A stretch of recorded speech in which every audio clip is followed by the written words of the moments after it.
Gobierno de Navarra. Nafarroako gobernua.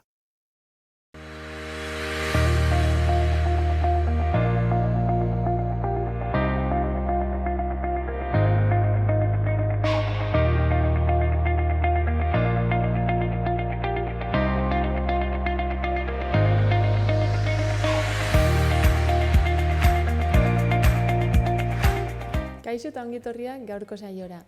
Gaurkoan, Iruñerriko mankomunitateko Bakarnea Txukarro izango dugu gurekin platoan. Eta ondoren, Peli Lekuonarekin hitz egingo dugu Bidasoako deportatuak erakusketa ibiltariari buruz. Orain, has gaitezen betiko edukiekin. Ikusitzagun gaurko komunikabidetako azalak. Diario de Notiziasekin hasiko gara. Titularra, Nafarroak arakatzaileei esker COVID-eko kutsaduren 70% kontrolatzen dituela da. Gainera, Osasun Sailak Madrili PCR-ak murriztea eta jakinarazpenak atzeratzea egotzi diola jakinarazten du. Baita, Europar Batasuneko 27ek mugikortasuna murrizteko irizpide komunak hartu dituztela ere. Bestalde, Foru Ogasunak jarduera ekonomikoen gaineko zergak kentzea aurreikusten duela nabarmentzen du. Baita Nafarroan, turismoa eta ostalaritza sustatzeko zuzeneko laguntzetara 10 milioi bideratu direla. Horretaz gain, PSN-ek aurrekontuak negoziatzeko Navarra sumaren alderatzea baztertu egin duela aipatzen du Notiziasek. Gai aldatuz, Iruñeko merkataritza bonuen salmentak porrot egin duela jasotzen du. Eta Innova kulturaren 1 milioi bat 38 proiekturen artean banatuko dela jakinarazten du. Kiroletan, Osasunak bazkide errekorra lortu duela azpimarratzen du, 20.465 helduz. Eta 24ean, mendeurrenearen egunean partida jokatuko duela nabarmentzen du. Horretaz gain, 3. maila asteburu honetan hasiko dela jakinarazten du. Eta azkenik, Aimarola Izola baikoko pilotariari tartea eskaintzen dio. Diario de Navarrara pasako gara.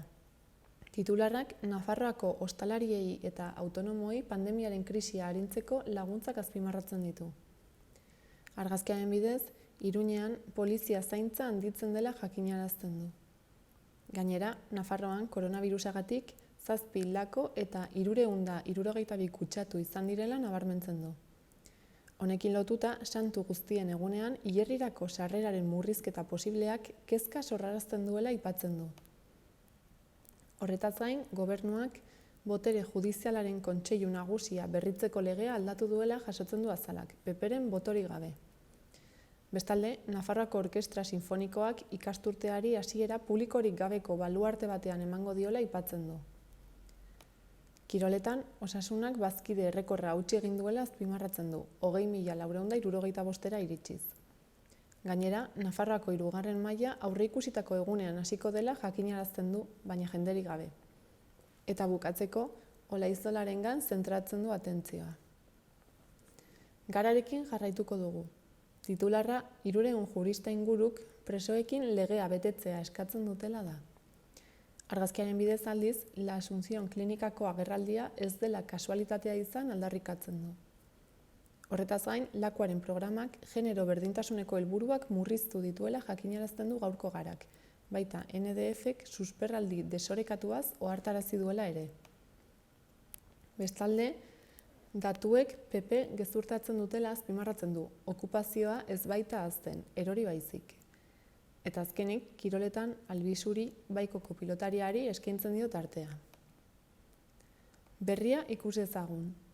Titularrak dioenez, espetxeetan eskubideak urratzen direla salatu dute 300 legelarik. Argazkiaren bitartez, soldatak sexuen arabera jakinarazi beharko direla nabarmentzen du. Gainera, bigarren argazki batean, Iñaki Petxarroman kazetaria ageri da, eta klima aldaketaren arduraz mintzo da. Horretaz gain, COVID-19ak jota ospitaleratu dituztenen kopuruak goia jo duela azpimarratzen du berriak. Gai aldatuz, Euskaldun, Zahar eta Berri kategoriez aritzen da. Bestalde, Artxaken demokraziari eta autodeterminazioari egindako erasoari ere arreta eskaintzen dio.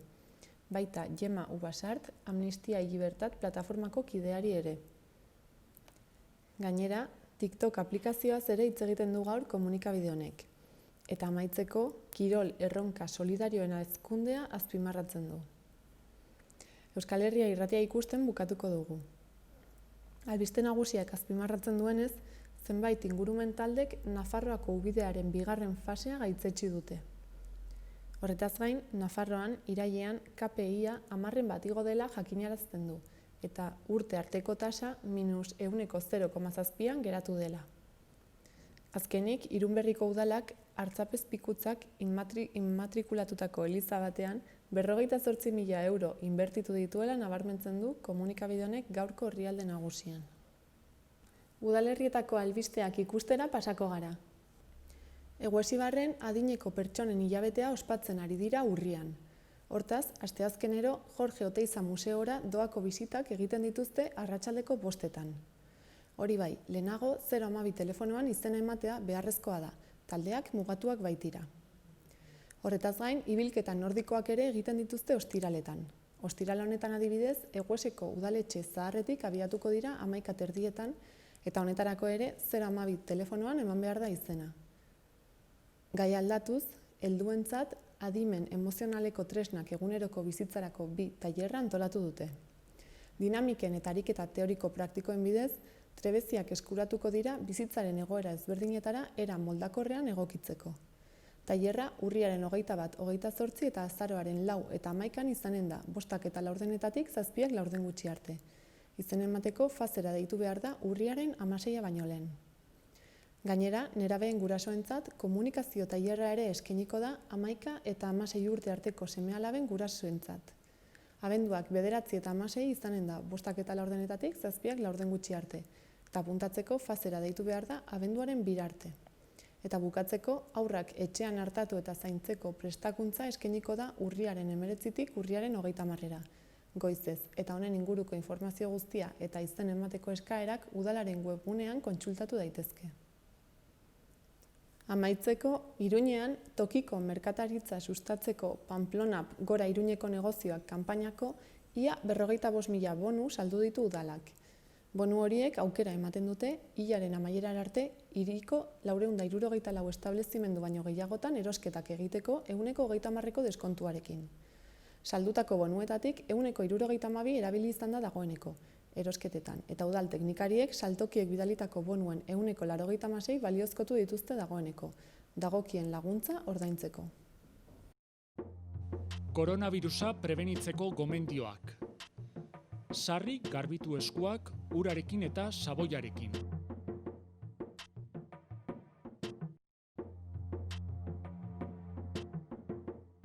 Estul edo doministiku egitean, ahoa estali besaurrearekin edo mukizapi batekin.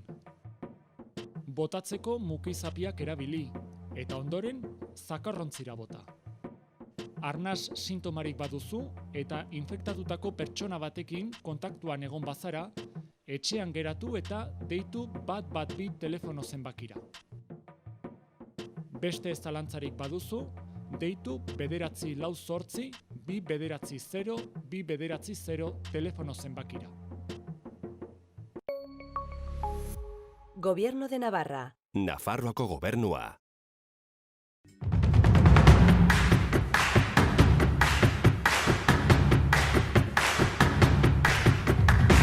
Nafarroako herri eta paisaiak ezagutu nahi dituzu? Bertako bizimodoa nola den ikusi nahi duzu?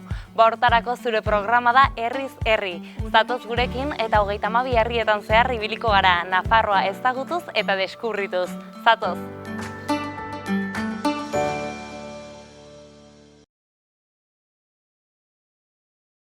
Arratsaldeon, itxaso? Arratsaldeon, bai.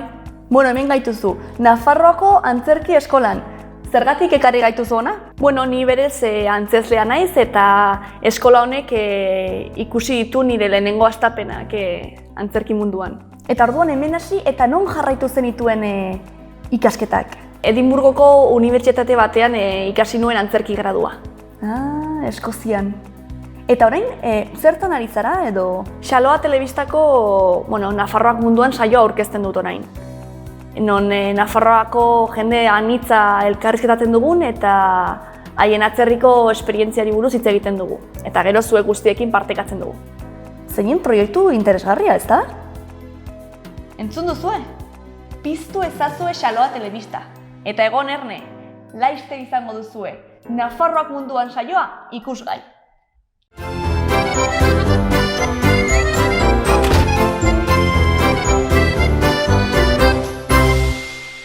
Irria, umorea, hausnarketa, konplizitatea, jakin-mina eta beste 1000 gauza partekatuko dizkigute aurten ere gurera Euskal City saiora etortzera ausartu diren solaskide jatorrek. Gure gonbidatuek binaka elkar ezagutu, taldea osatu eta ederki pasatzeko aukera izango dute sari ederrak irabazteaz gain. Aniztasuna eta euskararen alde, aurten ere Euskal City saioan izango gaituzue ostegunero Xaloa Telebistan.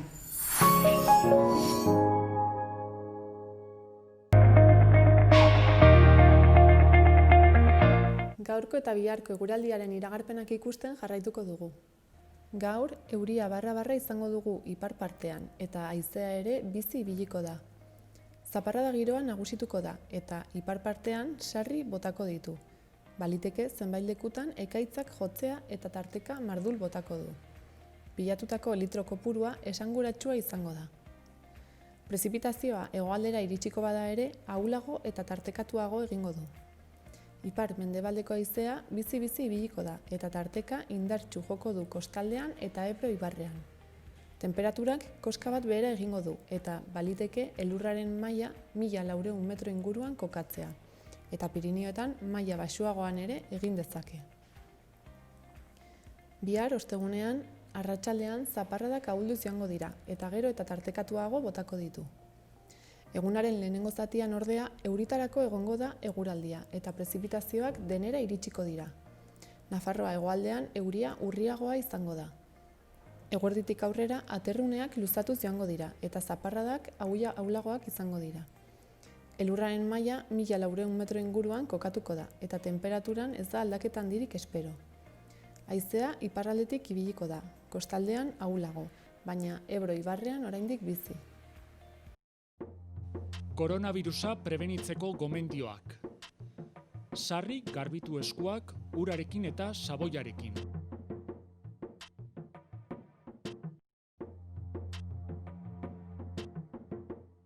Estul edo doministiku egitean, ahoa estali besaurrearekin edo mukizapi batekin. Botatzeko mukizapiak erabili eta ondoren zakarrontzira bota. Arnas sintomarik baduzu eta infektatutako pertsona batekin kontaktuan egon bazara, etxean geratu eta deitu 112 telefono zenbakira. Beste ez zalantzarik baduzu, deitu 948 290 290 telefono zenbakira. Gobierno de Navarra. Nafarroako gobernua.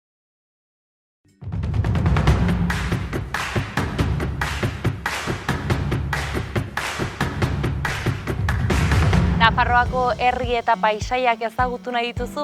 Bertako bizimodoa nola den ikusi nahi duzu? Hortarako zure programa da Herriz Herri. Zatoz gurekin eta 32 herrietan zehar ibiliko gara, Nafarroa ezagutuz eta deskubrituz. Zatoz!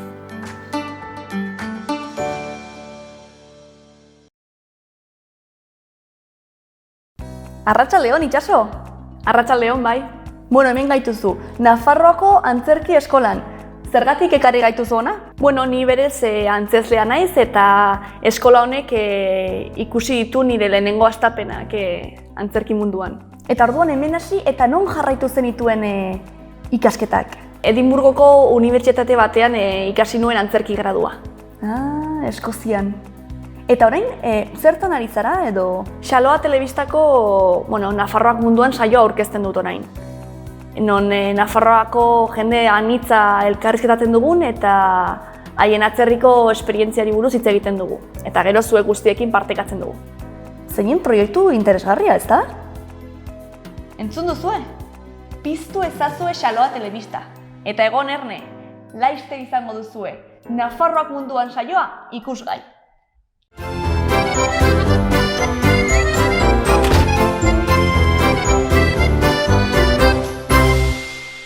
Irria, umorea, hausnarketa, konplizitatea, jakin-mina eta beste 1000 gauza partekatuko dizkigute aurten ere gurera Euskal City saiora etortzera ausartu diren solaskide jatorrek. Gure gonbidatuek binaka elkar ezagutu, taldea osatu eta ederki pasatzeko aukera izango dute sari ederrak irabazteaz gain. Aniztasuna eta euskararen alde, aurten ere Euskal City saioan izango gaituzue ostegunero Xaloa telebistan. Goazen gaurko efemeridekin. 1526ko urriaren 14ean Garcilaso de la Vega poeta hil zen. Gainera, urriaren 14ean ere, baina 1882. Urtean, Imon de Valera Irlandako politikari independentista jaio zen. Beranduago, 1933an, Gabriel Aresti euskal idazle eta poeta jaioko zen.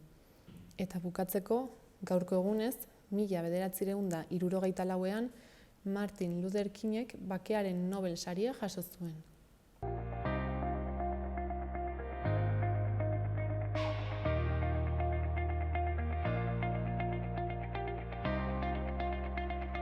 Orain, Iruñerriko mankomunitateko Bakarne dugu gurekin. Kaixo, Bakarne. Kaixo. Berriz. Bai, etxian nago, ja? Bai. Zer zabiltzate aldaketa pila bat egiten, ez? Azken boladan? Pues bai, hasi daia ikasturtia, eta horrekin batera, aldaketa pila bat, eta gauza pila bat. Eta horrekin batera, klaro, beste, gure egoera maitasun honekin, beste gauza batzuk ere aldatzen die, sistu bizien gainea, eta gu egokitu behar dugu, ez? Horregatik, beti dago zer kontatzeko, edo zer itxiko, zen, ja bakigu zen nolako egoera handakagun, eta bakigu erraxa ez dela, ez? Así que pixkanaka moldatu behar, eta, gauza pila bat iken, bai, egia da. Eta azkenekoa izan da, ez? Bilabesetan txartela, nola esaten da hori? Tikatzeko makina horiek, ez? Bai, bitu, bere izena berez da kanzeladora. Pinon guk erabiliko dugu, bidaia ordaintzeko tresna edo makina, bai, bestela jendia ez da enteatuko, ez? Eta leheno batzian bakarrikan aurreko partian, ez? Orduan, sartzen zinean zu bilabesetara, eta tita, salako gauzak, ez? Binonuain jarri ditugu atzeko partian ez, erdiko atian. Ja, elbarriak edo mugitzeko zailtasun dutenek, sartzeko hortikanen eta hor bertan tikatzeko. Hoi oso importantia da, zenka, uain arte alako jendia laguntza behartzun, bidaia iteko, edo tikatzeko, edo beti norbait behartzun. Eta egoera hontan, etzan ere bat ere komeni, benga txartela, eskuz ibiltzeko eta hoi. Eta holaxeia askatasun osoa izango dute, beraiek ere juteko bakarrikan eta tikatzeko. Hoi da, uain egin deguna. Ez da gauza berria, zen aspaldi ja hitz egiten nahi ginen Zerminikin eta beraiei esker ja lortu genuen jakitea ze behartzuten beraiek eta egin ditugu gauza batzuk irisgarriak izateko bilabesak ere bai, ez? Binon, kanzeladora horiek edo makina horiek die azkeneko gauza jarri ditugunak eta nik uste beharrezkoa zala, zen, guztiok dakigun bezala, ez da bat erraxa bidaiak ikia gurpildun auki batian, gure esku dagona jarriko egingo dugu beti erraixtasun batzuk emateko, ez. Eta lehen ere atzetik igotzen ziren, ez? Ala rampak ate guztietan daude. Bai, eske, aipatu dituan neurri horien tartian, bat zeuden rampa batzuk, igotzeko hortikanen, geho jarri ditu ere, soinua edo mensaia, jende itxua gontzako, jakiteko bagaude, hemen edo han edo. Eta geho pulsadoriak ere, geldialdia eskatzeko, batzuk badaude pixkat azpilago, basuagoak beraiek ere erabiltzeko, badaude beste leku batzuk aproposak beraientzako, eta geho ez bakarrikan lekua, baizik eta eserlekuak ere, gordeta dazkagu haientzako edo haurdun emakumentzako, edo, harako, bai. Hoixe, bai. Así que, horretan gabiltza beti, zen guetzako, importantia da. Eta beti dakagu oso aurrian, ez? Eta, alik eta gehien egiten dugu, errestasuna hori emateko. Eta hau jarri duzu Bilabesa guztietan, ala agian bakarrik batzuetan momentuz? Ez guztietan, bai, guztietan. Bai, eske beharrezkoa da, osea, oain beharrezkoa da. Eta errampa batzuk egila da, Bilabesa batzutan oaindikan ez daudela jarrita. Binon makina horiek. Eta errampa horiek jarriko dira, ere? Bai, gertatzen dena da, dia gauza tekniko batzuk. Eta, bakizu nolakoa dian, eske, Bilabesa batzuk die oso sarrak eta ezin die gauza horiek jarri, ez. Hala eta guztiz ere, urtero hartzen ditugu Bilabesa berriak. Orduan, horietan beti daude, eta pixkanaka, berritzen nahi geha flota, ez? Así que, hemendik oso gutxira guztiek izango dute. Bino, egila da, uain batzutan ez diala jarrita errampa horiek, ez. Baina etorkizunera begira ez da asmo hori. Bai, hemendik oso gutxira izango dituzte guztiek. Zen, beharrezkoa da, eta batez ere, nola berriak izango die, Bilabesa horiek, posible izango da ere izatia, ez. Guain, eske ezinezkoa da. Osea, gauza tekniko horiengatik ezinezkoa da, así que horren kontra ezin dugu deus egin. Eta somatu duzue neurri hauek hartu ala, geroz eta mugikortasun urritua duten pertsona gehiago erabiltzen dituztela? Bai, bakigu jende asko erabiltzen duela. Nik uste junden urtean 600.000 pertson hartu zutela Bilabesa eta hoi, eta nahiz eta zailtasun izan hartu zutela, eta ondo, osea, esperientzia onak izan ziala. Así que, gure asmoa eta gure helburua da beti kopuru hori handitzia eta pixkanaka, pausuak ematen nahi geha, ez?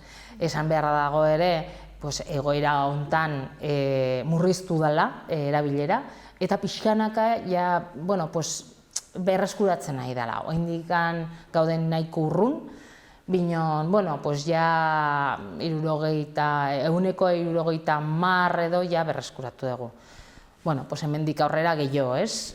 Hoi da gure helburua, eta horretarako egingo dugu lan, posible dugun, lortzia. Orduan jasotzen dituzue pertsonagun balorazioak eta iradokizunak? Bai, beti, urtero egiten, bi urtetan behin egiten dugu inkesta bat, jakiteko zenolako balorazio ematen duten bezeruek doi, eta nahiko onak izaten die beti. Beti dago zeo zer hobetzeko, beti, eta gu bakigu ere bai, Osea, naiz eta erantzun horiek ez izan, gu bakigu eta horretan gabiltza beti, ez? Bino, bai, inkestak egiten ditugu, eta beti erne gaude, zen, eske kaleko jendia asko aki, eta azken finean, horiek die erabiltzen dituztenak, ez, Bilabesak. Orduan, beraiek jakingo dute gu baino beto ze behar duten. Eta beti, esaten dutenian, eta hoi, gu beti erne gaude, eta, gure eskudagona egiten dugu. Eta orain, zeintzuk izango lirateke behar nagusiak? Oain ibiltzen nahi geha, oain, alde guztitatik ez jasoko dituzte. Claro, ez, eta egoera hontan, egun batian dakago gauza batzuk betetzeko, eta hurrengo egunean beste gauza batzuk, ez, oain, gure helburua da aforuak ez dakize, adibidez, ikasturtia hastian, ibili ginen aforuekin, ez? Eta ikusi dugu nola linea batzutan, beharrezkoa zala erreforzu bat, ez? Eta jarri ditu ere, Bilabesa gehiago, jendia haunitzez izateko Bilabesetan, eta zen hora puntak batzian oso kokatua, bai goizian goiz, eta eguerdian, ez?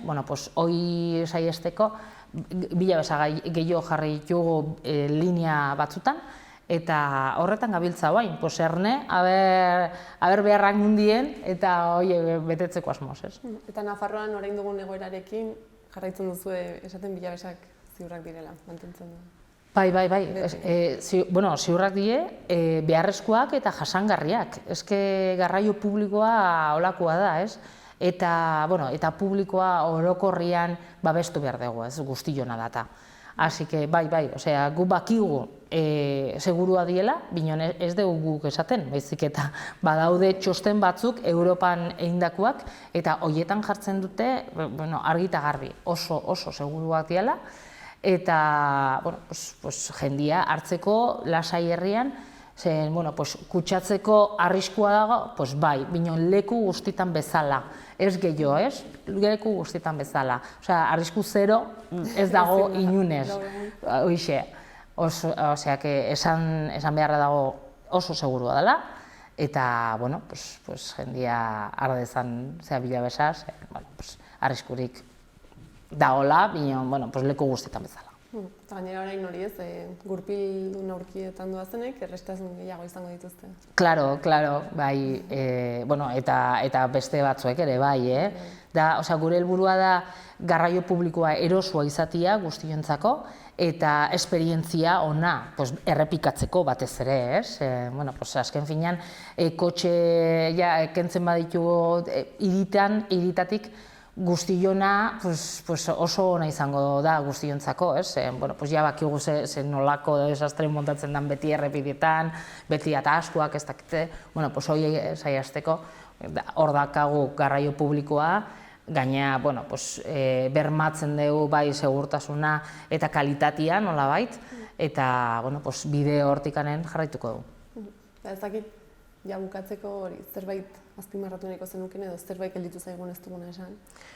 Esan duguna, ez? Ni errepikatuko nuke behin eta berriro, zen egila da. Osea, bilabesa segurua da, jasangarria eta beharrezkoa, eta kontuan hartu behar dugula ere bai, lan egiten dutenek, langilea diala eta batzutan esaten badigute jartzeko musukoak edo, esan behar dutelako esaten dute, eta gu kontuan hartu behar dugu hori beharrezkoa dela eta horregatik egin behar dugula. Así que batzutan sortzen die iskanbilak edo, hori saiestu behar dugula. Azken finean gure esku dago behar den modura portatzia edo aitzia eta aber egiten dugun. Eta arazo txiki horiek aber saiesten dugun. Mila esker, berriz etortzeagatik. Zuei. Eta ea zer gertatzen den hurrengo egunetan. Aber. Zuek ere hori gongo zaretez, neurriak hartzeko. Hoixe, eta kontatuko dugu, lasai. Hurrengo arte. Venga, eskerrik asko. Koronavirusa prebenitzeko gomendioak. Sarri garbitu eskuak urarekin eta saboiarekin.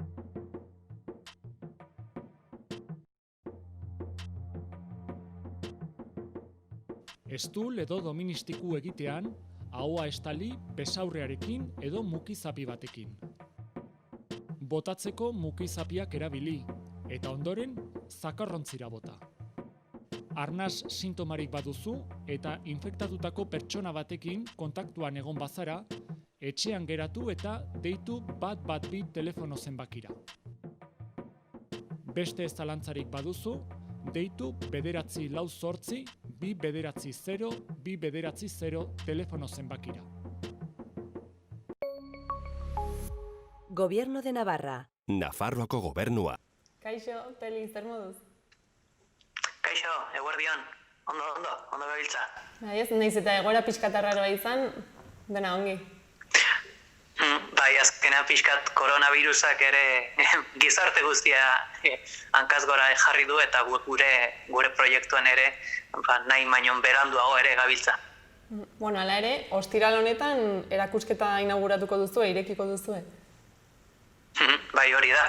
Ostiral honetan, urriak 16, Bidasoko deportatuak erakusketa ibiltaria martxan jarriko dugu eta zehazki beran jarriko dugu martxan, aurkezpen txiki bat egingo dugu eta oso simplea, COVID egoerara guzti zoituta eta egokituta, baina gero, arratsaldeko 6-etatik aurrera, erakusketa gela utziko dugu eta ekitaldien aretora lekuadatuko gera azken bidaia dokumentala ikustera eta gero ordu terdi irauten du dokumentala, hau bukatzean Enaragoiko etxea dokumentalaren zuzendarietako bat gurekin egongo da, beraiek burututako lan prozesua eta gaiari buruz hitz egiten eta bertaratuen zalantzak erantzunez.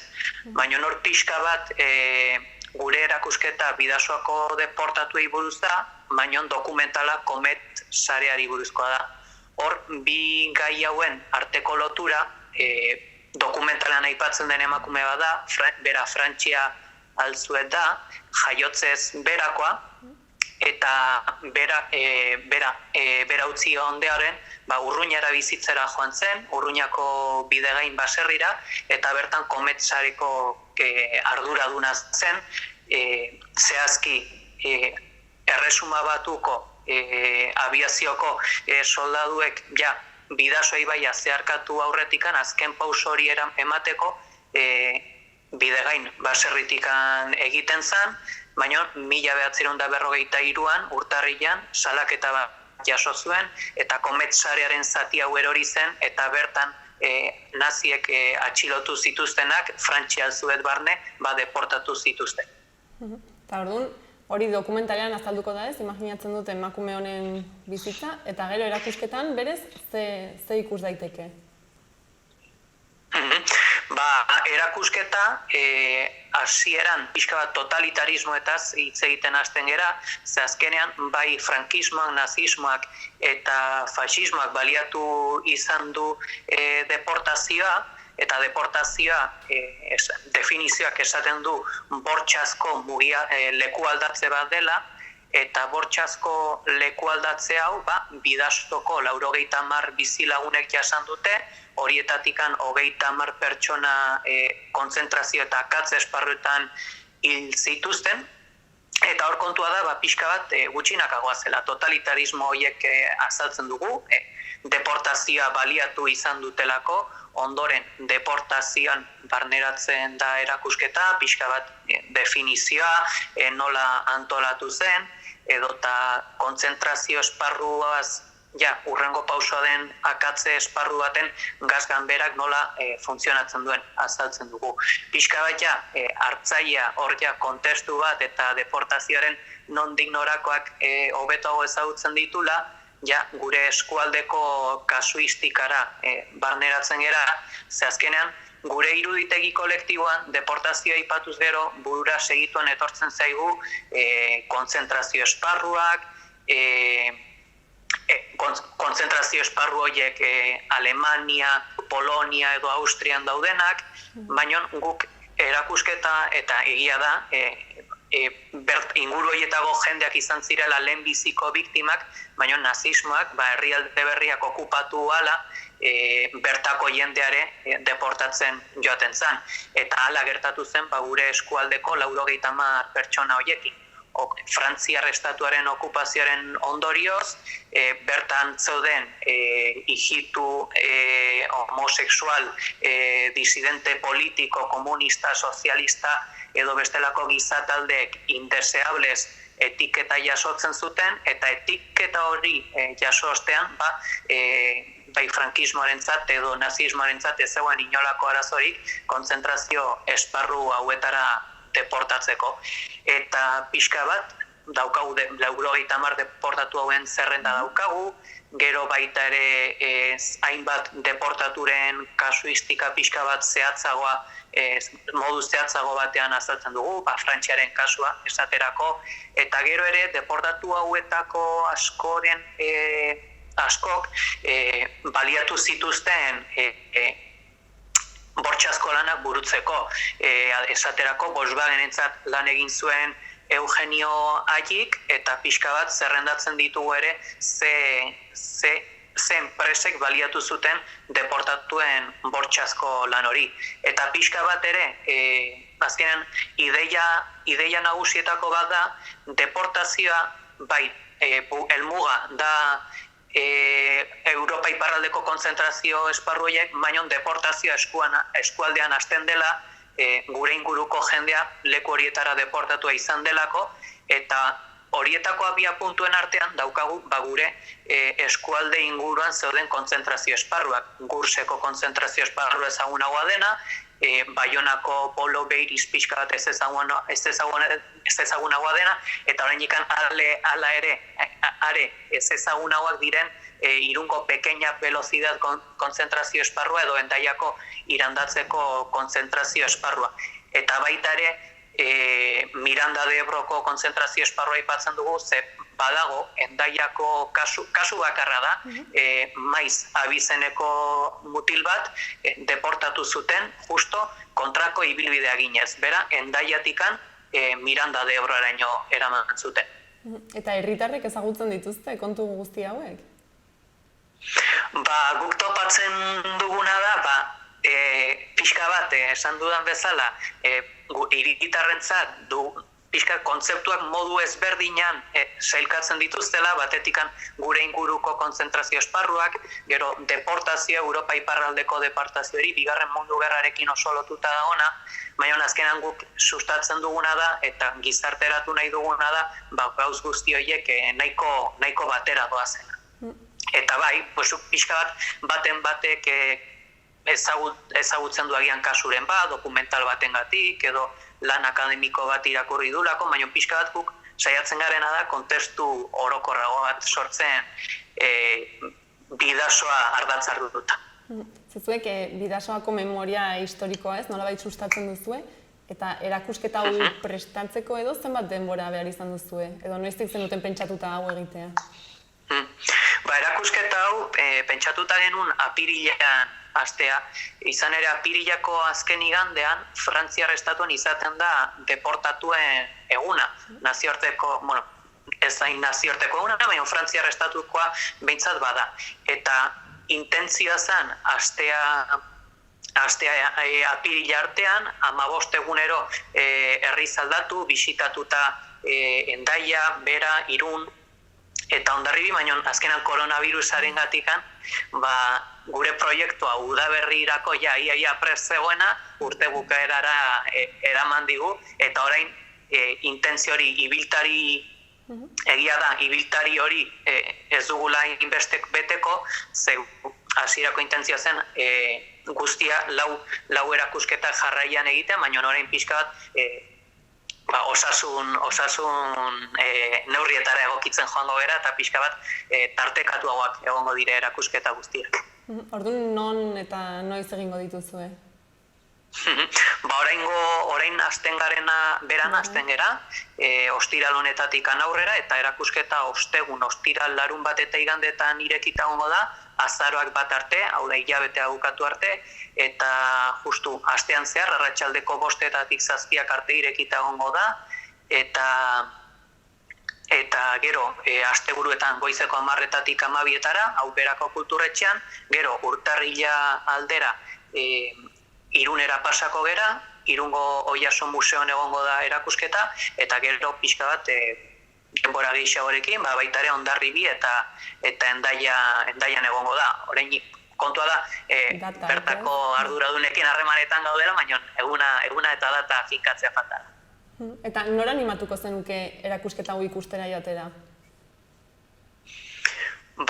Animatuko nuke pixka bat, bereziki, oroimen historikoan interesa daukan ororentzat, oso baliagarri izango da erakusketa hau, baita ere Bidasoko bizilagunak gonbidatuko nituzke, ze azkenean bi estaturen artean banatuta gaude, baina gauza amankomun asko ditugu, eta azkenean deportazioa eta oroimen historikoa eta albo batetik bestera joan zirenak ere amankomuneko kontu bada. Ze azkenean Bidasoko deportatu gehienen kasuistika eta bereziki hegoaldeko deportatuen kasua 36an hasten dire. Pertsona hauek estatu kolpearen ondorioz pasaziran Lapurdin babeslekoa lortu zuten, edo baita ere Frantziar estatuko erresistentziara batu ziren Bigarren Mundu Gerran. Beraz, zubilan horiek gauzatu nahi ditugunez, pixka bat bizilagun guztiak onbidatzen ditugu, baita ere horretarako ere erakusketa 3 hizkuntzetan dago, euskaraz, gazteleraz eta frantsesez, ahalik eta jende gehiena gerturatu dadin, baina baita ere hor intentzio berezi badago eskoletara iritsi ahal izatea erakusketa, eta eskoletako gaztetxoenek ere gerturatu daitezen erakusketa ikustera, ideia horrekin gelditzeko non aipatzen dugun deportazioa gure eskualdetikan hasten dela, eta horregatikan ere, pixka bat erakusketa bisualago bat egiten saiatu gera, testu gutxirekin edo kontu zehatzetara joaz. Orduan, erakusketa hau zer dago nolabait osatuta panelez bezala, nola dago antolatuta? Adibidez, gauza bisualak badaude argazkiak, ala bideoak eta... Bideorikan ez dago, baina erakusketak 27 panel dauzka, hasieran 3 totem handi daude, nazismoa, frankismoa eta faxismoari buruz, ondoren, pixkat azaldudan bezala, deportazioari buruzko panel batzu daude, deportatuen izen guztiak agertzen diren panelak, eta gero, hor paneletan, panel bakoitza ere pixkat banatuta dago eskualdeko jendeak jasan duen kasuistikan eta bere deportazioa nola izan zen. Eta gutxi gora bera, zenbat denbora hartzen du erakusketa hau bisitatzeak? Erakusketa bisitatzeko, nik zehazakit, baina nagian ordu erdi batean edo nik uste dut ikusi daitekela, azkenean ez da oso komplikatu, ez duzu denbora asko pasa behar panel bakoitzan, argazki dexente daudelako, eta gero ere, naiz eta bisualki eman batzuetan testu dexente dagoela, azkenean 3 hizkuntzetan dagoen testua da, eta 3etan errepikatutako kontuak dira, baina gero igual, norbaitek nahi baldin badu modu sakonago batean jakin, edo datu gehiago jakin nahi baldin baditu, horretarako beren alkartearekin harremanetan jartzea izango da, eta gu beuk, joan gaitezke panelez panel, azalpen askoz ere sakonakoak ematen, hori ja denbora gehiago eskatuko duke. Baina prest daudete orduan norbaitek eskatzen badizue hori egiteko? Bai, noski, inolako arazorik gabe eta poz-pozik, azkenean gure helburua da deportazioaren jakinduria zabaltzea, beraz norbait guregana etorriko balitz eskatuz azalpen zehatzagoa nahi ditura eta bisita gidatu bat nahi dula, plazer guztiarekin burutuko dugu erakusketa hori. Eta nolabaiteko neurriak hartu behar izan dituzue, seguru baietz, baina ez dakit adibidez, lehenagotik abisatu behar da joateko, ez dakit horrela zerbait berezi egin behar da joan alizateko? Hor, neurri bereziak hor protokolo bat badugu, badazpadare, nola aktuatu erakusketan egondako norbaitek COVID-a baldin badu, edota baitaren betiko hidrogela bermatu egongo da, nahi berze, eta baina pixka bat ere horre bereziki gaude, Nafar gobernuak ezarri dituen azken neurri hauetaz, eta horregatikan hasierako 16an burutuko dugun ordu erdiko aurkezpen hori oso aurkezpen laburra izango da, oinarrizkoa da, egia da bere garaian zerbait potenteago egin nahi genula aurkezteko, baina gu neurrietara egokitzen gera, eta gero baita ere dokumentala ekitaldien aretoan izango den dokumentala, berez 200 pertsonetzako aforoa dago, baina erakusketetarako eta emankizunetarako aforoa 130 mugatuta dago, beraz 61 pertsonentzako lekoa izango dugu soilik. Orduan, baina ez dago bidapenik eskatu behar, ez? Zuzenean ara joan da, aski da?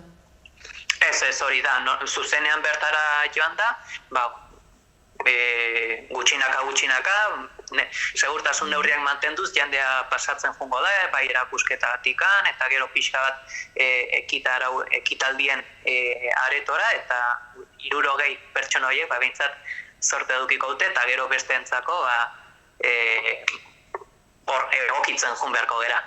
Orduan, momentuz beran, eta gero erakusketa hau mugitzen joango da, eta etorkizunean pentsatu duzu agian ezakit online jartzea, liburuskaren bat ala zerbait egitea honekin? Liburuska edo online jartzea berez ez dugu asko pentsatu, baina bai, hemendikan etorkizunera 27 panel horiek hor egongo dira.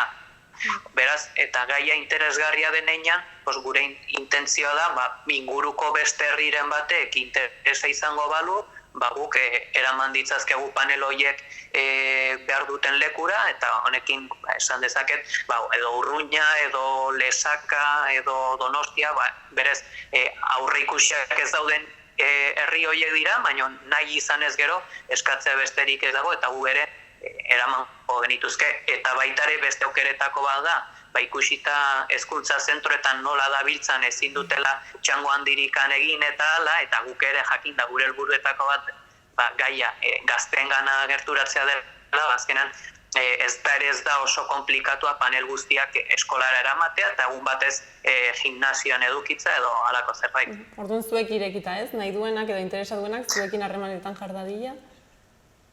Bai, hori da, gu guztiz irekita gaude, hor panel horiek betirako egongo dira, guk orain 4 lekutan bermatuko dugu erakusketa gotea gutxinez 15 egunez leku bakoitzan, baina hemendikan aurrera norbaitek ere instituzioaren bat interesa edukiko balu, leku zehatz batean egun gehiago egote erakusketa gotea, gu pozarren eta euskarriak sortuak daude, beraz, hori bizi eman behar diogu derrigorez.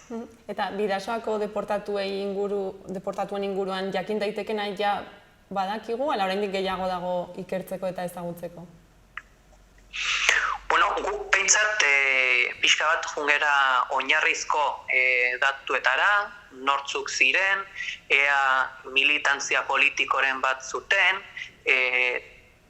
ze kontzentrazio esparrutan egon ziren, eta pixka bat askatuak izan ziren, ala kontzentrazio esparruan akatu zituzten, eta pixkat oinarrizko hori, behintzat, kontrolatzen dugu, ziurrenikan asko zer sakonago joan daiteke, eta horretarako gakoa izan ohi dira, senideak, azkenan, pentsa, eta gertatuko balitz zoragarri izango zen, gu erakusketa jarri, senideren bat gerturatu, eta esan, hau nire senidea da, eta hau gertatu zitzaion, halako seniden kontakizun horien bitartez, proiektuak askoz ere gehiago irabazi dezake, eta gure jakintza ere askoz ere handiago izango zen.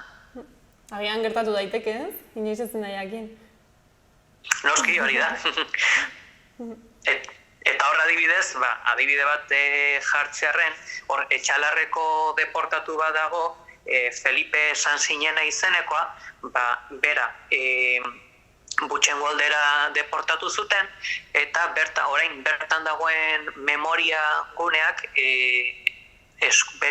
berreskuratu du Sansinenaren bolaluma eta bere erloju bat, beraz, senideren batek interesa baldin badu, bere senide honen objektuak eskuratzeko, guk ere edabideak aprobetxatzen ditugu, berri hori emateko, nahi duenak eskuratu ditzazkelako, eta adibidez ere antzekoa izan zen Victor García Serranoren kasua, bera egon zan kontzentrazio esparruan, bazuten bere bolaluma eta senidek eskatu zuten, eta senidek oroitzapen hori badute. Gira, gauza politak ez, suertatu daitezke alako erakusketa batetatik ere? Bai. Gu bintzat gure jarrera guztiz irekia da, eta kritiketarako ere irekia gaude, norbaitek zuzenketaren bat eskatu nahi baldin badu, izenen bat gaizki dagoelako, edota daturen bat gaizki dagoelako, inolako arazori gabe gurekin harremanetan jarri daiteke, eta gu zuzentzeko pres gaude, ez gara kaska gogorrak horrekin, azkenan guk ere nahi dugulako alik eta hobekien jakin zer gertatu zen. Bai, memoria historikoa ez, azkenan horretan datza ere. Bai, hori da. Ez dakit, ja bukatzeko zerbait gelditu izan zaigun ez duguna esan eta gehitu nahiko zenuken, ala besterik gabe, ez? Jendea animatu berara hurbiltzera asteburu hontan. Pixka bat, aipatzekotan horrela, kuriosidade bezala, hor deportatuen zeinu historikoa, triangelu gorri hori izan da, eta guk identifikaturiko 90 deportatu kasu horien artean, zeinu ezberdina izan zuten deportatuak badaude, esaterako Hendaiako Del Valle familia, horiek judutarrak ziren, 90-etik deportatu bakarrak aita, ama eta alaba, izar horia zeukaten, Hendaian zeudenean ere, Hendaia naziak okupatu zutenean, eta beraiek zuzenan Auschwitzera deportatu zituzten, eta iritsi bezain pronto akabatu zituzten. Gero, Hendaiako alkatea zena, edota Hendaiako alkatearen idazkaria, hauek deportatu politikotzat kontsideratu ditzazkegu, hauek jaso zuten zeinua triangelu gorri hori zen, baina gero hor jaiotzez Hego Euskal Herrikoak direnak, horiek triangelu urdina jaso zuten, naiz eta militanteak izan, eta baina hauen nazionalitatea espainola zenez, Franco eta Hitlerren arteko harremanetan, nazismoa galdetu zion, Hitlerri zer egin behar zen Espainia gorriko borrokalariekin, alemanez hitz hori jarri zieten, eta kontua da, frankismoak pertsona hauetaz ez zuela ezer jakin nahi, beraz, apatrida izendapena eman zieten, eta guzti hauek triangelu urdina jaso zuten. Orduan bitxikeri asko ere badaude hor kontatzeko. Bai, noski. Bai, azkenean, gaia interesgarria da, sakondu daiteke, xetasun batzutan, bizipen ezberdinetan, esparru ezberdinetan, eta horregatikan, bintzat guzti honen ideia orokor bat eramateko, zer hobeago erakusketara etortzen baina. Joan beharko gara, orduan, guztiok. Bai, noski, gonbidatu ezadete.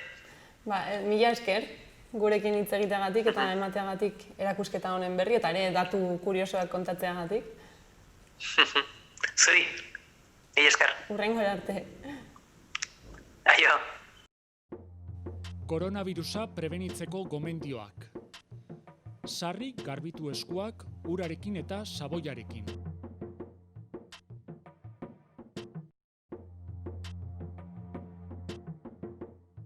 Estul edo doministiku egitean, ahoa estali besaurrearekin edo mukizapi batekin.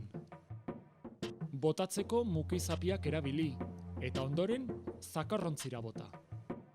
Arnas sintomarik baduzu eta infektatutako pertsona batekin kontaktuan egon bazara, etxean geratu eta deitu 112 telefono zenbakira. Beste zalantzarik baduzu, deitu 948 290 290 telefono zenbakira. Gobierno de Navarra. Nafarroako gobernua.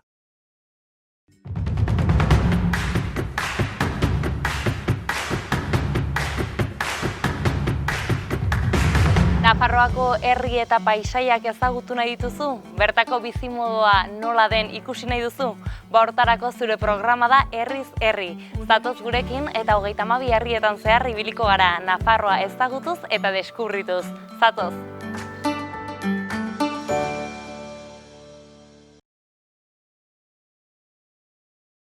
Arratsaldeon, itxaso? Arratsaldeon, bai. Hemen gaituzu, Nafarroako antzerki eskolan. Zergatik ekarri gaituzu ona? Ni berez antzeslea naiz eta eskola honek ikusi ditu nire lehenengo hastapenak antzerki munduan. Eta orduan hemen hasi eta non jarraitu zenituen ikasketak? Edinburgoko unibertsitate batean ikasi nuen antzerki gradua. Eskozian. Eta orain, zertan ari zara edo? Xaloa telebistako, Nafarroak munduan saioa aurkezten dut orain. Non Nafarroako jende anitza elkarrizketatzen dugun eta haien atzerriko esperientziari buruz hitz egiten dugu. Eta gero zuek guztiekin partekatzen dugu. Zeinen proiektu interesgarria, ezta? Entzun duzue? Piztu ezazue Xaloa telebista. Eta egon erne, laiste izango duzue. Nafarroak munduan saioa ikusgai.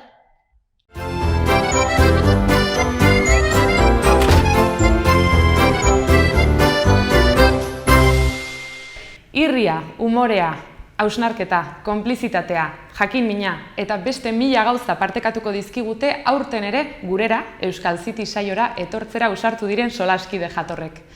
Gure gonbidatuek binaka elkar ezagutu, taldea osatu eta ederki pasatzeko aukera izango dute sari ederrak irabazteaz gain. Aniztasuna eta euskararen alde, aurten ere Euskal City saioan izango gaituzue ostegunero Xaloa telebistan. Jarraitu dezagun aste hontako agenda errepasatzen. Aste hontan Berriobeitiko euskara zikloa ospatuko da. Bihar jolas dinamizatuak egingo dira Berriogoitiko frontoian arratsaldeko 5etan 6 urtetik gorako haurrentzat. Jarduera honetan parte hartzeko beharrezkoa izango da 012 telefonoan izen ematea eta horretarako azken eguna gaur izango da. Ostiralean gainera bertso saioa eginen da Artikako kulturetxean arratsaldeko 8etan. Julio Soto, Uxue Alberdi, Erika Lagoma eta Xavier Terreros arituko dira.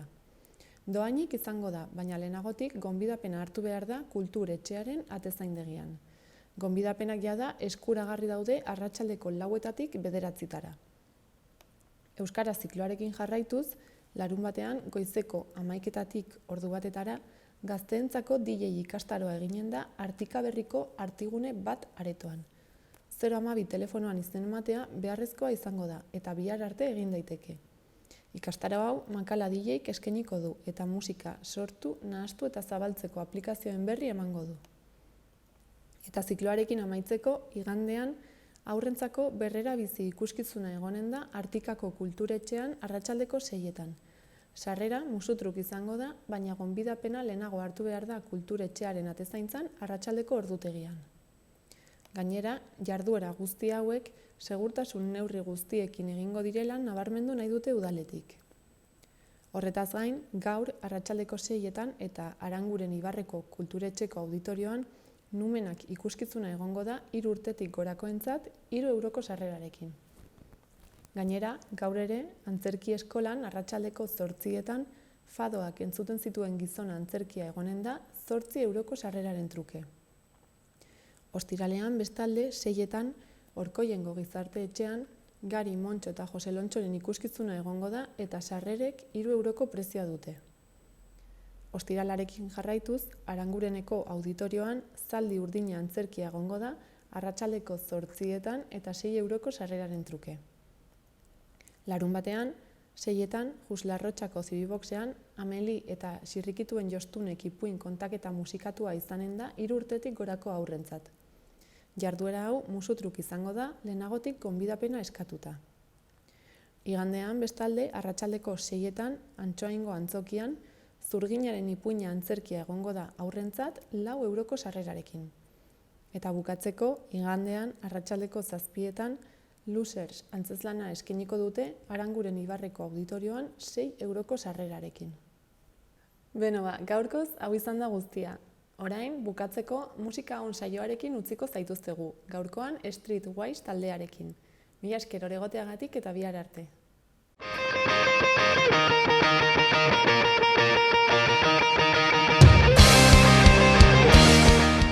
Kaixo, gaurko musika on saioan Streetwiseekin egingo dugu eta horretarako Irurtzun ondoko herri batera hurbildu egin gara.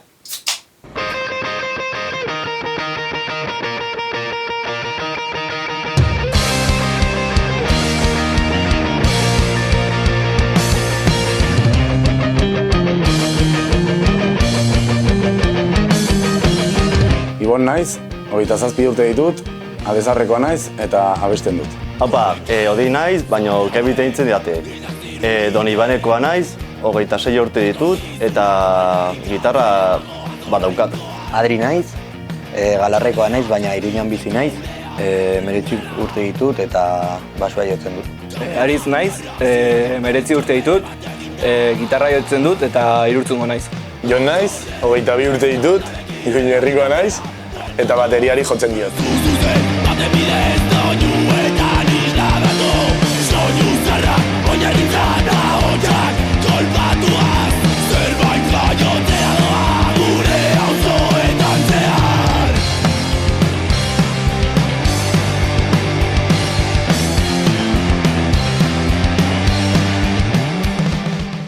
Bueno, noiz eta nola sortu zen taldea?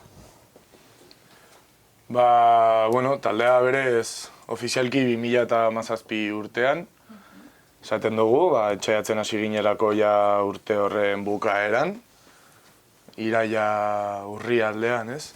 Bai. Lauak elkartzen hasi ginenean, ez? Eta horrela hasi zen. Igual lehenengoak elkartu ginenak hitz egiteko izan ginen Ibon eta biok. Bai, etorri zen Jon askotan hitz egin genuen talde bat sortzeko.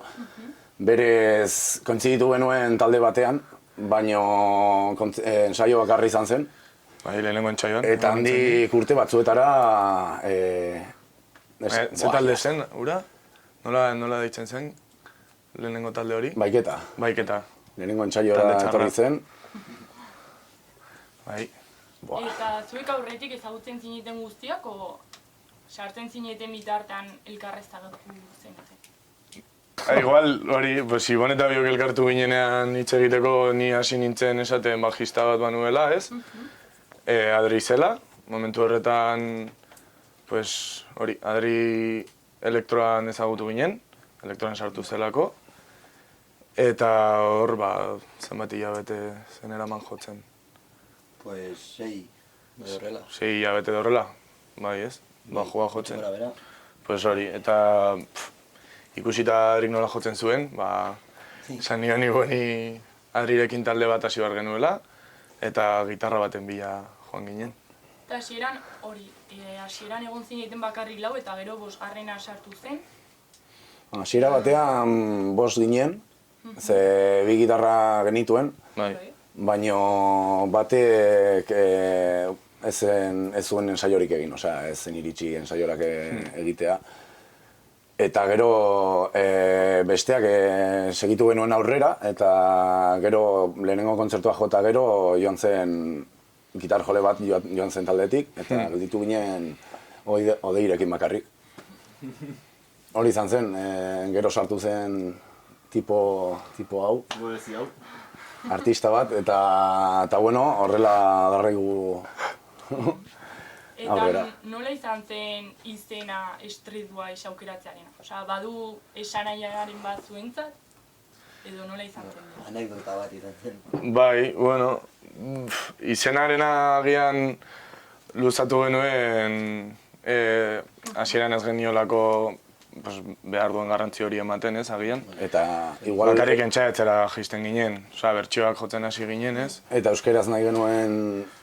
Bai, hasiera baten euskeraz nahi genuen. Dena kantatzen dugu euskeraz eta izena euskaraz izatea nahi genuen. Eta... Hori. Bai, izan zen egun bateko gauza. Hori guk pentsatuak genituen izen batzuk ez, agian denak... hori ez, gure estiloarekin erlazioa zuten izenak. Ez hori, ezagit, gure erreferentziazko taldeak ere denak euskaraz zirelako ere izenak eta hori. Eta egun batean izan zen, entxaetzera jisten ginen aldi oro, ni beraien bila jisten nintzen, kotxearekin ez. Momentu horretan ni bakarrik nuelako kotxe karneta. Gure txofera. Horan txofer partikularra nintzen, eta hori, beraien bila jisten nintzen egun batean, Odeik bere siesta luzatu zuen pixka bat. Purtsu bat. 30 minutiko gehiago, edo horrela. Pixkatxo bat gehiago. Eta ni bere zain egon nintzen, bere etxeko portalean. Deika, guztiak deika, baina bueno. Ez natu arte. Odeik jaitsi zenean Adriren bila joan ginen. Momentu horretan Adri errotxapean zegoen, ez? Eta kotxera etorri zen, bajua gabe. Etxetik jaitsi zen, bajurik gabe. Eta nola izan zen ingelesez jartzearen erabakia? Zeren, igual gazteleraz oso kutrea zen edo... Bai. Eta euskeraz... Euskaraz ez genioen bilatzen nahi genion, ez dakit. Indar hori ez, agian. El punch. Eta egun hortan izan zen, egun hortan izan zen gainera okurritu zitzaigula hori anekdotarena, hor okurritu zitzaigula. Bai, egia da hori. Iritsi ginenean, ni bidai guztia eta gero esan nien horrela deitu beharko ginetekela los espabilados, edo horrelako zerbait, ez, agian... Eta hasi ginen bilatzen hor, mobilean, aber euskeraz nola den, ingelesez... Nola baliogun beste buelta bat, ez? Eta aurkitu genuen azkenan ingelesez, guztiok ados geundela, streetwise hitza, berez hitz bakar bat dela, askotan bereizita idatzi digutelako. Eman daitekelako agian street eta wise bi hitz desberdin izan daitezkela, ez? Eta rapero bat dago gainera, ez? Streetwise dela. Zer da, tekno. Bai, eta Greziako hardcore talde bat, ere egon zen, bueno... Azkenan ingeleseko hitz bat, suposatzen dela kale kumeak hitza moduko zerbait, ez? Hori esan zigun... Bai, nork esan zuen hori? Oliver Twistena, ditzen zizkioten, hori ditzen omen. Hori, kalean bizi ziren ume horiek, ez? Industria iraultzen garai horretan, ditzen zitzaien streetwise beste hitzen artean. Eta estiloari buruz iten duzula, ze estilotan sartzen zarete o definitzen zarete estiloren batean? Guzti.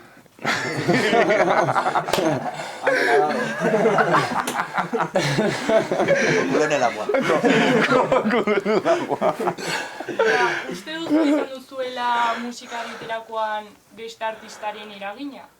Edo beste musika talde baten eragina? Bai, bakoitzak bere gustuak ditu, bakoitzak Joni regea gehiago gustatzen zaio, baina, klaro, beti badaukagu zer entzuten dugun Aman komunean, hori, bai, aman komunean genituen taldeak bertsionatzen hasi ginen, ez? Bai. Batez ere, hori, etxe ondoko taldeak, ez? Eta... estiloaren arabera, Claro, pixkat murriztu zaigu, esan genuen bertsionatuko ditugu, baina euskaraz diren taldeak. Taldeak, claro. Eta horrek murrizten du dena gehiegi, baina bueno, ondo manejatzen gara eta... Zorionez, herri honetan ondo zerbitzatuak gaude ez, gure estiloan. Eta bakoitzak baduzue artistaren bat igual miresten duzuena, edo asko gustatzen zaizuena? Miretsi igual ez, baina adibidez, ni txikitatik beti entzun izan dut Sutagar, betidanik gustatu izan zait pila bat. Hori ez, igual talde, como el más... Erreferente o... Nentzako. Hori, agian igual guretzat ere, hurbilokoen oso talde orain asko handitu dena ez, duela asko sortu zena, kaleko. Zango litzateke agian guztiok batzen gaituen talde bat, gainera gure taldeko historian igual ere eragina izan duen talde bat. Bai. Taldeko sorreran. Baidek. Eta talde hasi zenean, ze nolako bilakaera ikusten duzu eman duzuela? Hori, hasi zinenetik eta orain gaur egungo egoera nolako... Nik uste izan dela elkar ulertu garelako ongi eta bakoitzak bere bidetik joatea musikan, baina haman komunean jartzen ditugu gauza batzuk eta hori, ensaiatzen gustora pasatzen dugu eta gure artean harreman ona dagoelako, nik uste. Hori azkenean islatzen dugu pixkat musikan eta horren ezakit bilakaeran, ezakit. Eta hori ere ikusleak ere nabarituko dute. Azkenean kontzertu batera joaten direnean eta taldekideak ere ondo moldatzen direnean, ez? Zuzenekoak guretzako hasieratik kriston garrantzia izan du. Guk entsaiatzen genuenean, nahi genuen lehenengo gauza kontzertu bat egitea zen. Bai, gure lehenengo kontzertua, sei abesti edo... Bai, propioak ziren ja, aterata genituen, hori, 6-7 igual. Bai. Eta gero, hori, hasi ginen bertsio horiek. Eta horrela hasi ginen, eta git. Eta, bueno, seguraski askotan egin dizuetala galdera hau, baina musika munduan daudenak, azkenean nola moldatzen zarete zuek abestiak sortzeko? Igual guztion artean egiten duzuen gauza da, edo igual batek ekartzen du ideiaren bat, eta hortik sortzen duzue, o nola moldatzen zarete? Bai, lo tipiko, ez? Beti esaten dena, batek ekartzen du ideia bat. Honek jartzen dio ritmoa, akordeak ateratzen ditugu.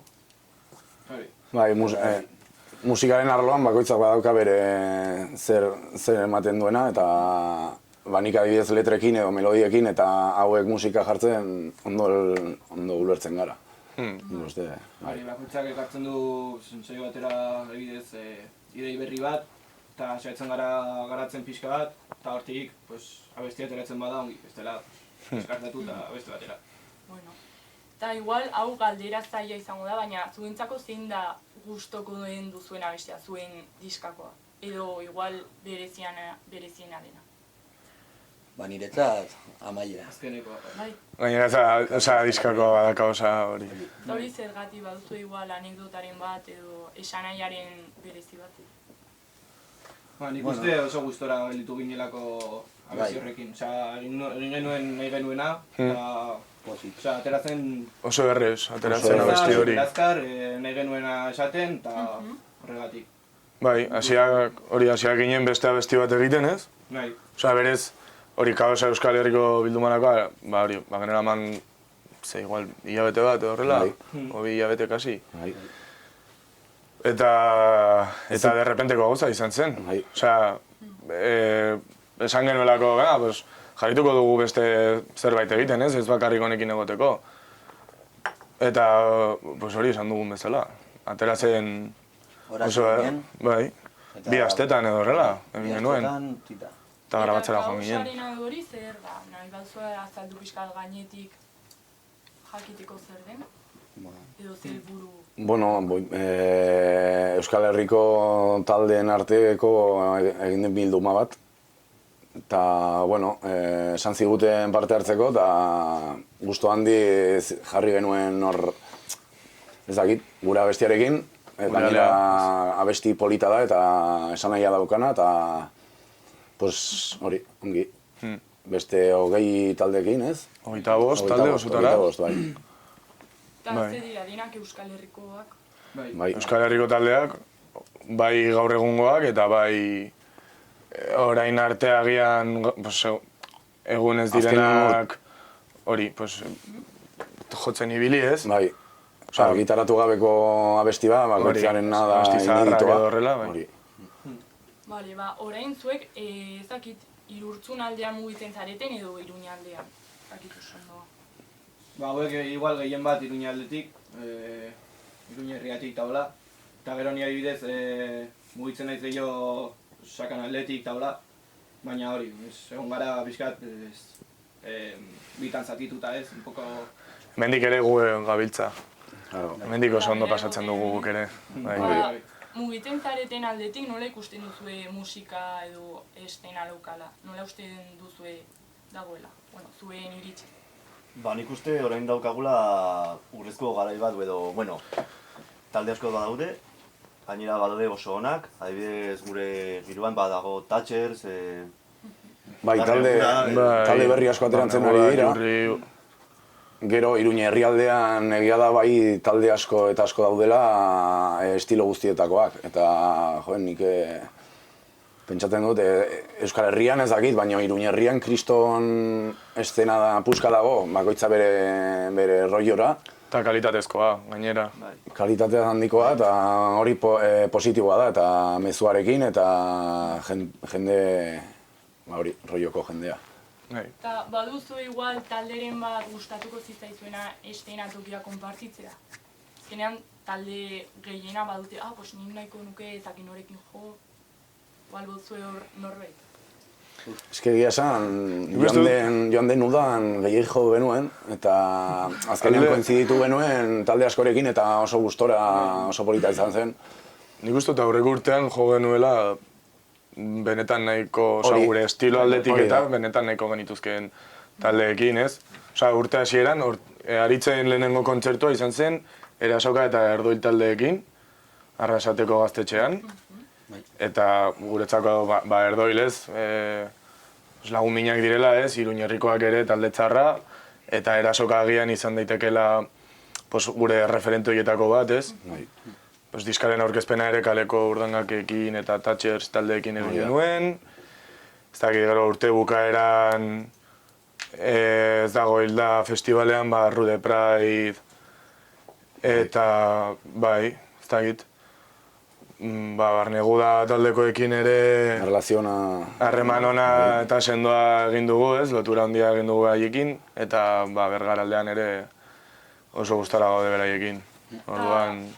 Orain, musikari edo ere ikusle bezala, baduzu hor kontzerturen bat ezin duzuela aztu oso gustora kontzinetelako edo giroa oso ona izan zelako?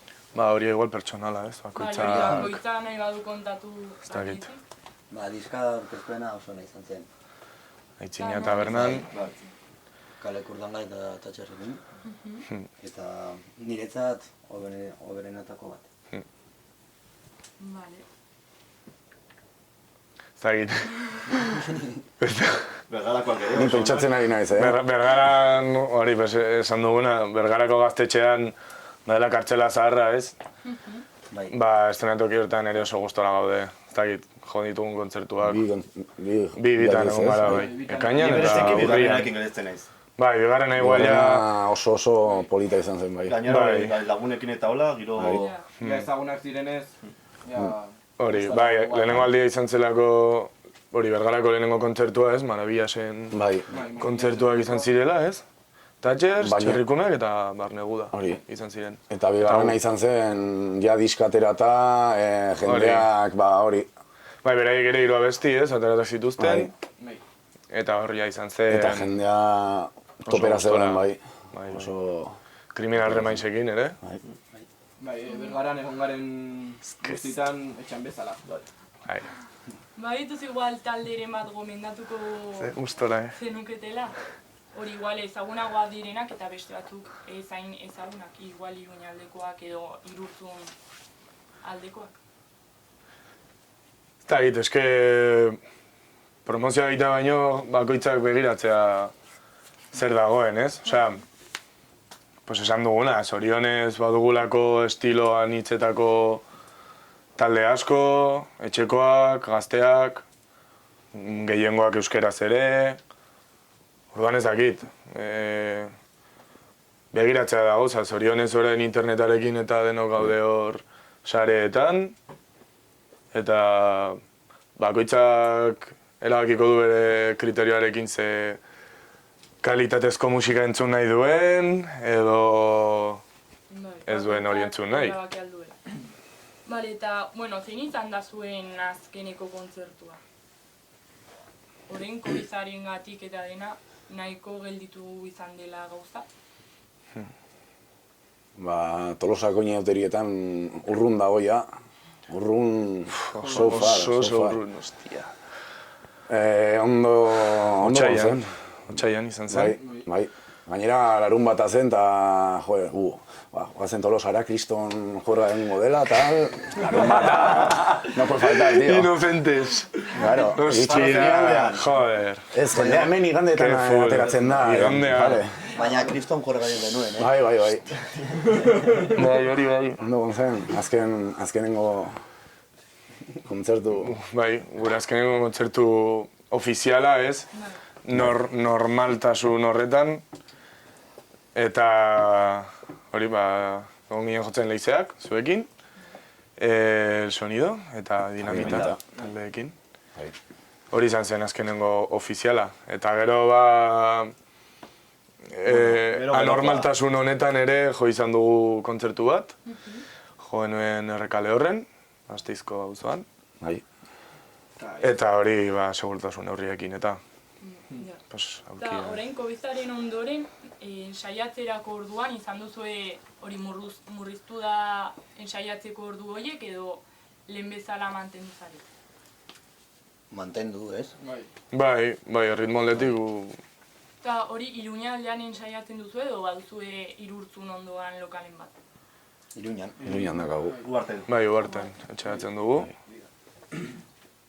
Eta, Covid-aren gatik, badakizue, ekimen asko atzeratu edo bertan bera geratu direla, zuei geratu zaizue hor alde batera zer, bai? Dexente. Ez, genituen, martxoa aldean justo konfinatu gintuztenean, genituen ja igual hiru asteburu beteta, ez? Zirela Horeretako gaztetxearen urte hurrena, Bai, Añorgako elkartasun eguna. Hori zen, bai. Añorgako antzokitzarrean. Eta, bueno, seguro etorriko zirela gehiago. Bai, beste gehiago genituen, eta... Gero, konfinamendu ondore, egon zarete ikusle bezala kontzertu batean. Eta, bueno, egon bazarete nola izan da segurtasun neurriak eta hori mantentzaren?